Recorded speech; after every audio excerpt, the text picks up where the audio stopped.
نحمده ونصلي ونسلم على رسوله الكريم اما بعد فاعوذ بالله من الشيطان الرجيم بسم الله الرحمن الرحيم ثاني اثنين اذ هما في الغار اذ يقول لصاحبه لا تحزن ان الله معنا صدق اللہ العظیم وصدق رسولہ النبی الکریم ان اللہ وملائکتہ یصلون علی النبی یا ایہا الذین آمنوا صلوا علیہ وسلموا تسلیما۔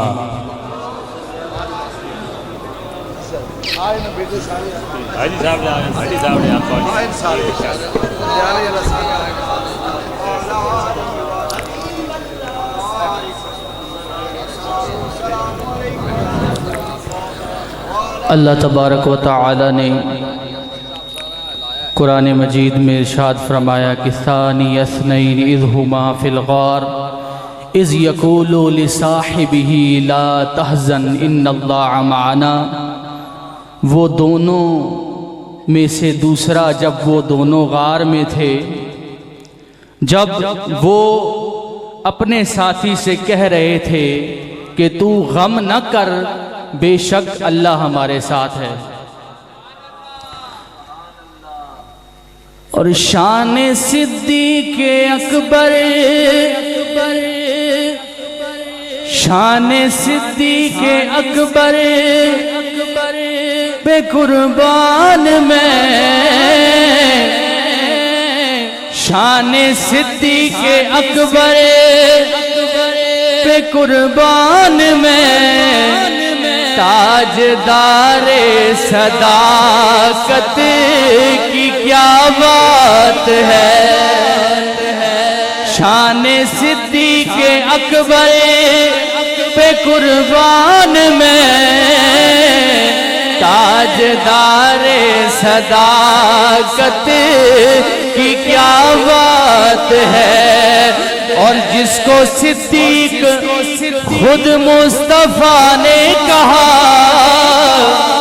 جس کو صدیق خود مصطفیٰ نے کہا، اس سراپا صداقت کی کیا بات ہے۔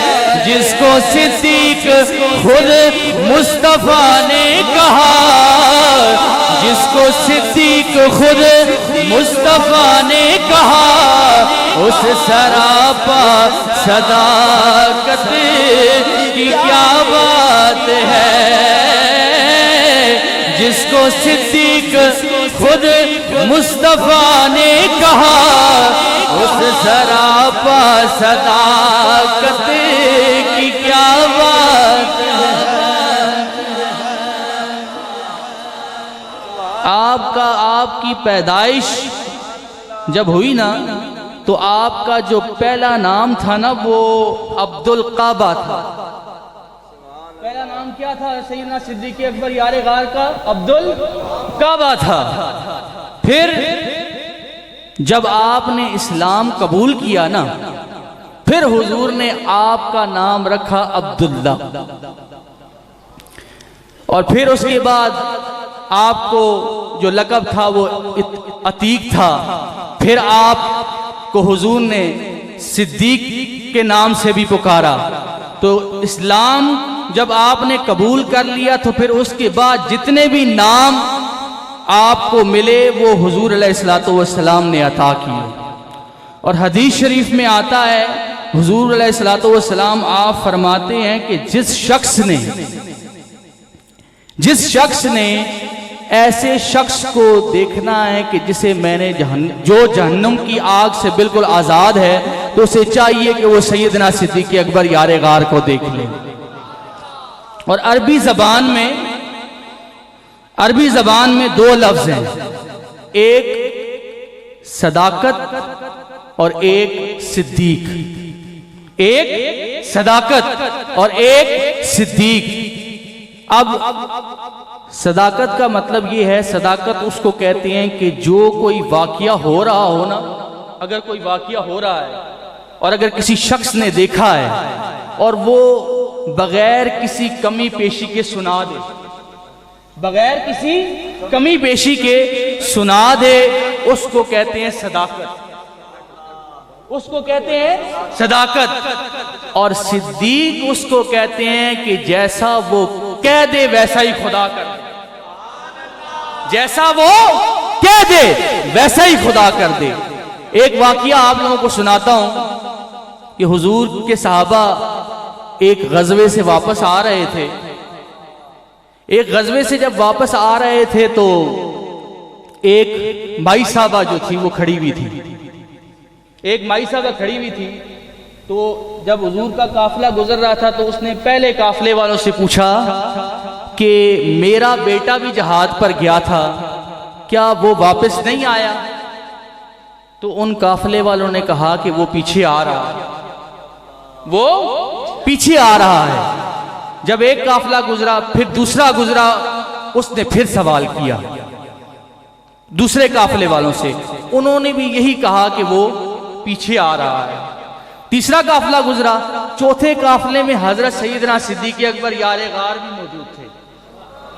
جب آپ کا وہ قافلہ گزرا تو اس مائی نے حضرت سیدنا صدیق اکبر سے پوچھا کہ میرا بیٹا بھی جہاد پر گیا تھا، کیا وہ واپس نہیں آیا؟ اب سیدنا صدیق اکبر یار غار نے دیکھا کہ یہ تین قافلے والے گزر گئے ہیں، انہوں نے اس کا دل نہیں توڑا تو میں کیوں اس کا دل توڑوں؟ تو آپ نے کہا کہ وہ پیچھے آ رہا ہے، وہ پیچھے آ رہا ہے، تم انتظار کرو۔ کچھ وقت گزرا تو وہ نوجوان آ گیا، کچھ وقت گزرا وہ نوجوان آ گیا۔ تو صحابہ کبار نے جب اس نوجوان کو دیکھا نا تو حضور کی بارگاہ میں عرض کی، حضور یہ تو شہید ہو گیا تھا، یہ تو شہید ہو گیا تھا، یہ کیسے آ گیا تھا؟ اب حضور کا جواب سنیں۔ حضور نے فرمایا کہ میرے ابو بکر کے منہ سے نکل گیا تھا کہ وہ آ رہا ہے، میرے ابو بکر کے منہ سے نکل گیا تھا کہ وہ آ رہا ہے، تو اللہ تعالیٰ نے اس کو زندہ کر کے بھیج دیا۔ تو صدیق کہتے ہی اس کو ہیں کہ جیسا وہ کہہ دے خدا ویسا کر دیتا ہے، خدا ویسا کر دیتا ہے۔ اور ہجرت کی رات جب حضرت سیدنا صدیق اکبر جب حضور کے ساتھ تھے نا تو کافر حضور کو تلاش کر رہے تھے۔ اب ہجرت کی رات جب آپ حضور کے ساتھ جا رہے تھے نا تو ایک ایسا وقت آیا کہ ایک شخص حضرت سیدنا صدیق اکبر سے ملا، ایک شخص حضرت سیدنا صدیق اکبر سے ملا۔ وہ سیدنا صدیق اکبر کو جانتا تھا پر حضور کو نہیں جانتا تھا، حضرت سیدنا صدیق اکبر کو جانتا تھا پر حضور کو نہیں جانتا تھا۔ اس نے حضرت سیدنا صدیق اکبر سے سوال کیا کہ یہ آپ کے ساتھ کون ہے، یہ آپ کے ساتھ کون ہے؟ تو اب حضرت سیدنا صدیق اکبر کے جواب پر قربان جاؤ، کیونکہ حضرت سیدنا صدیق اکبر کو پتا تھا کہ کافر بھی حضور کی تلاش میں ہیں اور اس کو بھی بتا نہیں سکتے تھے۔ تو آپ نے فرمایا کہ یہ مجھے راستہ دکھانے والے ہیں، یہ مجھے راستہ دکھانے والے ہیں، یہ میرے رفیق ہیں، یہ میرے ہادی ہیں۔ وہاں پر کیا ہوا کہ آپ نے یہ جب جواب دیا نا تو اس سے شان مصطفیٰ بھی پتہ چل گئی اور حضرت سیدنا صدیق اکبر آپ کی وہ بات بھی اور آپ کا وہ رشتہ کہ جو حضور کے ساتھ تھا آپ نے وہ بھی نبھا دیا۔ اور میں نے پڑھا نا اذ یقول لصاحبہ، یہ میں نے شروع میں آیت پڑھی ہے نا ثانی اثنین اذ ہما فی الغار۔ اب یہ اذ ہما اور یہ ہما جو ہے نا یہ علماء جانتے ہیں کہ یہ تثنیہ کی ضمیر ہے، ہما تثنیہ کی ضمیر ہے، واحد کی بھی ہو سکتی تھی، جمع کی بھی ہو سکتی تھی نا، ہو سکتی تھی کہ نہیں، لیکن ہما تثنیہ کی ضمیر ہے۔ یہاں قرآن میں اللہ تعالیٰ نے سیدنا صدیق اکبر کو اور حضور کو جوڑ دیا۔ یہ جو ہما ہے نا یہ تثنیہ کی ضمیر ہے، علماء سمجھتے ہیں اس چیز کو کہ ہما، یہ اللہ تعالیٰ نے قرآن میں بتا دیا کہ نہ میرا صدیق مجھ سے جدا ہے اور نہ محمد عربی صدیق سے جدا ہے۔ اور خدا کا بندہ نبی کا دلبر، خدا کا بندہ نبی کا دلبر، صدیق اکبر، صدیق اکبر، خدا کا بندہ نبی کا دلبر، صدیق اکبر، صدیق اکبر، خدا کا بندہ نبی کا دلبر، صدیق اکبر، صدیق اکبر، خدا کا بندہ نبی کا دلبر، صدیق اکبر، صدیق اکبر، کوئی نہیں ہے تیرے برابر، کوئی نہیں ہے تیرے برابر، صدیق اکبر، صدیق اکبر، کوئی نہیں ہے تیرے برابر، صدیق اکبر، صدیق اکبر، خدا کا بندہ نبی کا دلبر، صدیق اکبر، صدیق اکبر، کوئی نہیں ہے تیرے برابر، صدیق، آپ کی آواز آنی چاہیے مجھے، صدیق اکبر، صدیق، ہاتھ اٹھائیے ہوا میں، ہاتھ اٹھائیے اور اب کہیے صدیق اکبر، اکبر، صدیق اکبر، اکبر، صدیق اکبر، اکبر، صدیق اکبر۔ اللہ تعالیٰ نے جس کے لیے قرآن میں فرمایا کہ کون صدیق، اللہ تعالیٰ نے قرآن میں فرمایا والذی جاء بالصدق وصدق به اولئک هم المتقون۔ اللہ نے قرآن میں جس کی صداقت کی گواہی دی کہ ثانی اثنین اذ ہما فی الغار، اور جس کی صداقت کی گواہی قرآن دے تو پھر ہم کیوں نہ کہیں کہ خدا کا بندہ نبی کا دلبر، صدیق اکبر، صدیق اکبر، خدا کا بندہ نبی کا دلبر، صدیق اکبر، صدیق، اور کبھی جو دیکھا تو غار میں ہے، وہی نبی کے مزار میں ہے،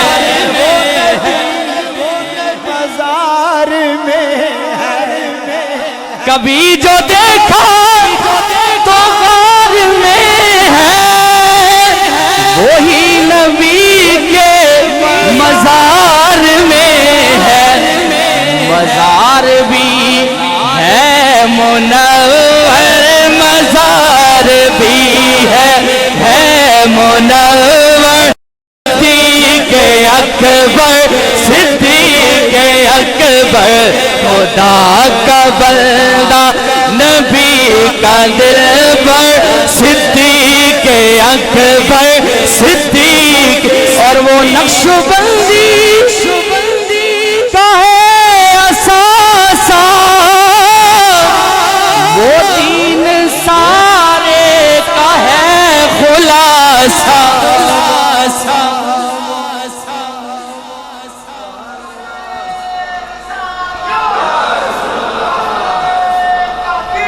حق جاریہ، حق جاریہ، یہ شان آپ کو حضرت سیدنا صدیق اکبر کی بتا رہا ہوں کیا وجہ کیا ہے آج اس محفل میں یہ کیفیت کیوں بنی ہوئی ہے؟ وجہ یہ ہے کہ وہ نقش بندی کا ہے اساسا،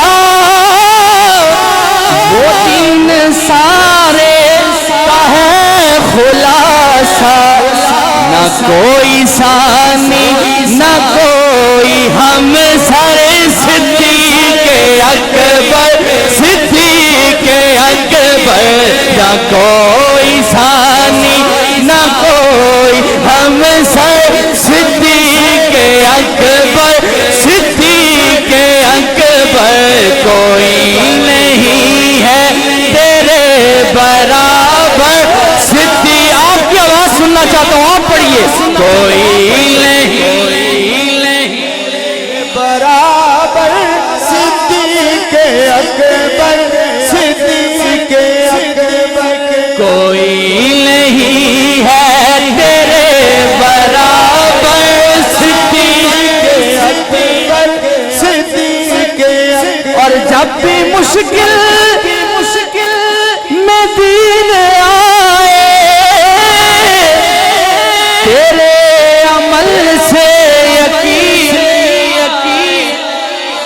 اور تو مسکراتا ہے گھر لوٹا کر، تو مسکراتا ہے گھر لوٹا کر، صدیق اکبر صدیق اکبر۔ یہ سیدنا صدیق اکبر کی شان جو ہے نا، ابھی آپ نے غار والا واقعہ سنا نا، تو یہ اس میں جو حضور نے سیدنا صدیق اکبر نے حضور سے پہلے اجازت دی تھی کہ حضور اگر آپ کا حکم ہو تو پہلے میں غار میں جاؤں، اجازت لی تھی حضور سے۔ اب حضور نے سیدنا صدیق اکبر یار غار کو اجازت دی، آپ پہلے غار میں گئے، یہ واقعہ ابھی آپ نے سنا ہے۔ صرف اس میں ایک بات میں کرنا چاہتا ہوں اور صرف علماء کی نظر چاہوں گا کہ حضور نے اجازت دی سیدنا صدیق اکبر کو کہ آپ پہلے غار میں جائیں، تو حضور کی اجازت سے یہ بات پتہ چل گئی کہ جس دل میں سیدنا صدیق اکبر کی محبت ہوگی اس میں مصطفیٰ جائیں گے۔ یہ حضور کی اجازت سے یہ بات پتہ چل گئی کہ سیدنا صدیق اکبر یار غار کی محبت جس دل میں ہوگی اس میں مصطفیٰ جائیں گے، اس میں مصطفیٰ جائیں گے۔ یہ حضور کی اجازت سے یہ بات پتہ چلی، تو پھر ہم کیوں نہ کہیں کہ خدا کا بندہ نبی کا دلبر صدیق۔ اب میں ختم کرنے والا ہوں، میں تمام پہلے سے لے کر آخر تک جتنے احباب بیٹھے ہوئے سب ہاتھ اٹھائیے اور میرے ساتھ پڑھیے، خدا کا بندہ نبی کا دلبر صدیق اکبر صدیق اکبر، خدا کا بندہ نبی کا دلبر صدیق اکبر صدیق اکبر، کوئی نہیں ہے تیرے برابر صدیق اکبر صدیق اکبر، کوئی نہیں ہے تیرے برابر صدیق اکبر صدیق اکبر، کوئی نہیں ہے تیرے برابر صدیق اکبر صدیق اکبر۔ مصطفیٰ کا ہم سفر، مصطفیٰ کا ہم سفر، مصطفیٰ کا ہم سفر، مصطفیٰ کا ہم سفر، صدیق اکبر صدیق اکبر صدیق اکبر